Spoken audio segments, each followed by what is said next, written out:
Even as the phase 1 polls in Uttar Pradesh are underway, RLD chief Jayant Chaudhary exclusively spoke to Times Network. He said that what happened in 2017 was a different game.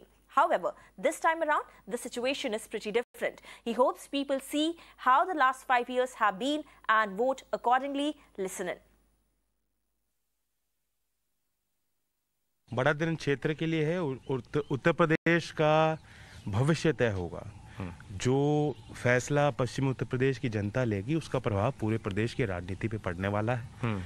ये किसानों की धरती है। चौधरी अजीत सिंह जी की कर्मभूमि रही है। चौधरी साहब के साथ बहुत बड़ा लगाव इस क्षेत्र का जुड़ा रहा है। मुझे उम्मीद है कि जिस तरह से हम लोग सक्रिय रहे और संघर्ष किया है, जो विपक्ष की भूमिका में एक जिम्मेदार राजनीतिक दल की जो कार्यशैली होनी चाहिए, जो कार्यकर्ताओं की मेहनत होनी चाहिए, वो सब कुछ हमने किया है। और जमीनी मुद्दों को लेके, असल मुद्दों को लेके हम चुनाव लड़ रहे हैं। इसलिए जो पुराने हमारे नतीजे खराब रहे, आज मुझे लगता है कि जो फैसला जनता लेगी, एक बहुत बड़ा आशीर्वाद और विश्वास उस फैसले में झलकेगा। जन जी, ये जो एरिया है, हर बार देखा गया यूपी में वोटिंग प्रतिशत जो है वो बहुत ज़्यादा नहीं हो पाता है, 60, 61, 62 तक ही रहता है। तो आप अपने वोटर्स से या उस एरिया से ये भी अपील करेंगे कि भाई ज़्यादा से ज़्यादा लोग संख्या में निकलें? बिल्कुल करना ही चाहिए, वरना फिर आपको 5 साल मौका नहीं मिलता। फिर 5 साल आप अपनी शिकायत लेके बैठेंगे और जनप्रतिनिधियों से उम्मीद करेंगे कि वो काम करें।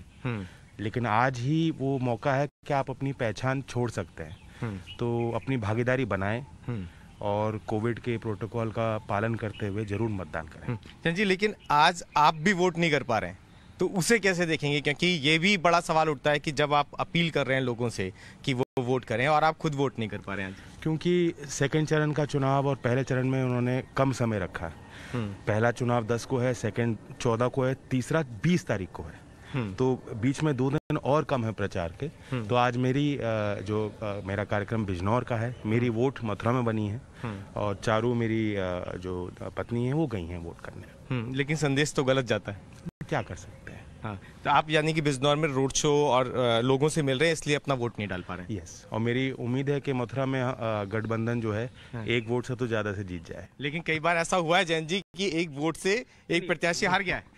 वोट मुझे भी खुद अजीब लग रहा है कि मैं वोट नहीं डाल पा रहा। हाँ। लेकिन अभी मेरी जिम्मेदारी है दूसरे उम्मीदवारों के पक्ष में मतदान करने के लिए मैं प्रेरित करूं। चलिए, जयंत चौधरी हमारे साथ थे, जो आज वोट नहीं डाल पाएंगे क्योंकि उनके कुछ कार्यक्रम बिजनौर में लगे हुए हैं। मथुरा में जयंत चौधरी का वोट है, लेकिन प्रोग्राम के चलते आज वो अपना वोट नहीं डालेंगे।